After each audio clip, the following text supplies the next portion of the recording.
Justin Trudeau is about to get his third by-election loss. Hi, I'm Brian Lilley, political columnist for the Toronto Sun. We saw the Trudeau Liberals lose badly in Toronto St. Paul's, a riding that they held for years. We know that sooner or later, we're going to have to force an election upon Justin Trudeau to try and get Justin Trudeau is facing an unprecedented political storm, with his leadership reeling from election defeats, internal tensions in his party, and growing public discontent. The recent by-elections have shown that support for the Liberals is crumbling, marking a turnaround in regions that previously secured key victories for the Prime Minister. At Toronto Street, Paul's, the Liberals suffered a historic defeat in a district they had controlled for years. This setback adds to the loss in Montreal, another Liberal stronghold that fell to the opposition. Now, all eyes are on Cloverdale, Langley City, British Columbia, where the Conservatives are seeking to regain control. Tamar Jansen, an experienced Conservative candidate, is emerging as the front-runner in a region that has been crucial to past Liberal victories. Polls paint a bleak picture for Trudeau. According to the latest data, the Liberals are in third place nationally, with a scant 22% support, far behind the Conservatives, who lead with 39%, and the NDP, which reaches 27%. This collapse in the numbers not only affects Trudeau, but also Liberal MPs who now fear for their own positions in the next general election. The discontent is not limited to voters. Within the Liberal Party, criticism of Trudeau is intensifying. MPs who once backed him are beginning to question whether he is the right figure to lead the party in the future. There is talk of secret ballots to assess his permanence as leader, a move that could further fracture the Liberals at a critical moment. Among the main complaints of citizens is the carbon tax, a measure that has generated outrage due to its impact on the cost of living. Trudeau has been accused of imposing policies that unnecessarily burden Canadians, while failing to address the country's structural problems. For many, these policies symbolize leadership disconnected from the real needs of the population. The situation is aggravated by the increase in ethnic and religious violence in Canada. Recent incidents, such as the attack on a Hindu temple in Brampton by Sikh radicals, have shaken the nation. Instead of taking a firm stance against these acts, Trudeau has been singled out for maintaining a close relationship with radical elements within certain communities, which has exacerbated social tensions. Another example of this crisis was experienced at the University of Calgary, where an Israeli spokesman was cornered by an angry crowd, forcing security intervention to ensure his departure.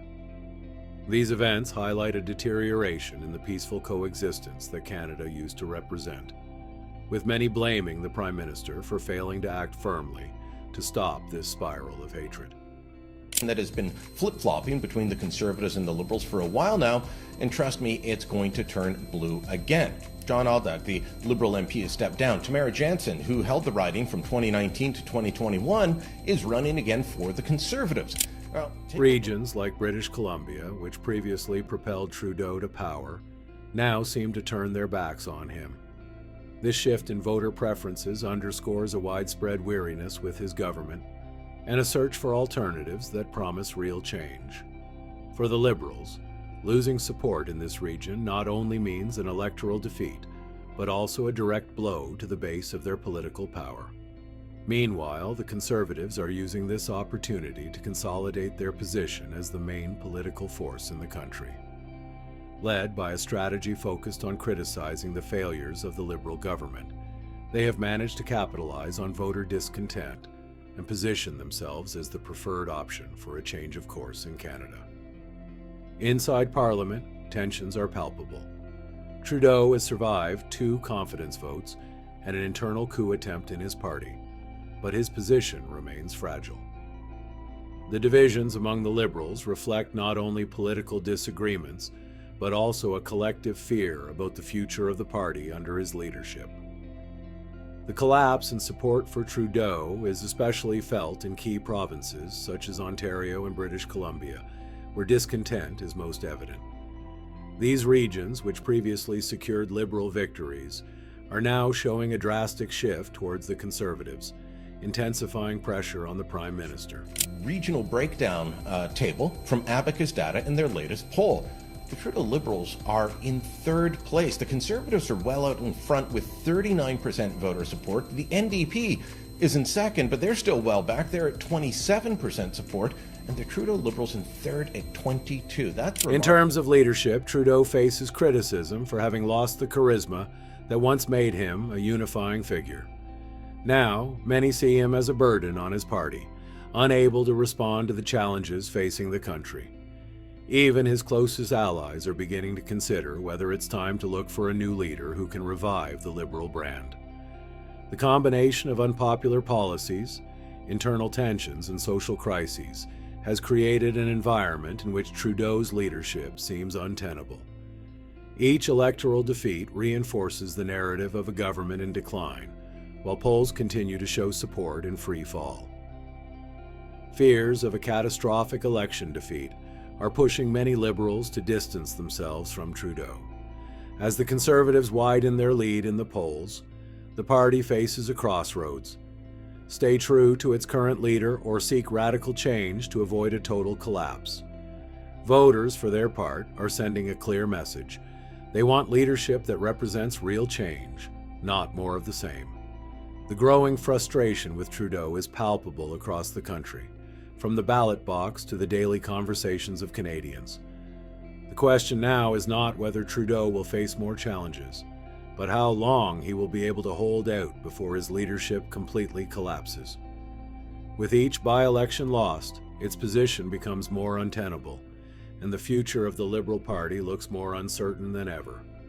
The upcoming battle in Cloverdale-Langley City will be a watershed moment, not just for the Liberals, but for Canada's political landscape as a whole. If the results reflect current trends, they could mark the beginning of the end for Justin Trudeau as the country's leader. The situation in Cloverdale-Langley City is a microcosm of the broader issues facing the Liberal Party. This district, which has changed hands between Conservatives and Liberals in the past, has become a symbol of deteriorating support for Trudeau. Every vote in this by-election will be interpreted as a referendum on his leadership and policies. British Columbia has for a long time been a three-way race between these parties, and part of Justin Trudeau's key to success has been winning enough seats in BC. Lots of people think, it's just Ontario and Quebec or Atlantic Canada. No, BC has been key for him having success and being able to stay in government. Tamar Jansen, the Conservative candidate seeking to regain control of the district, poses a formidable challenge for the Liberals.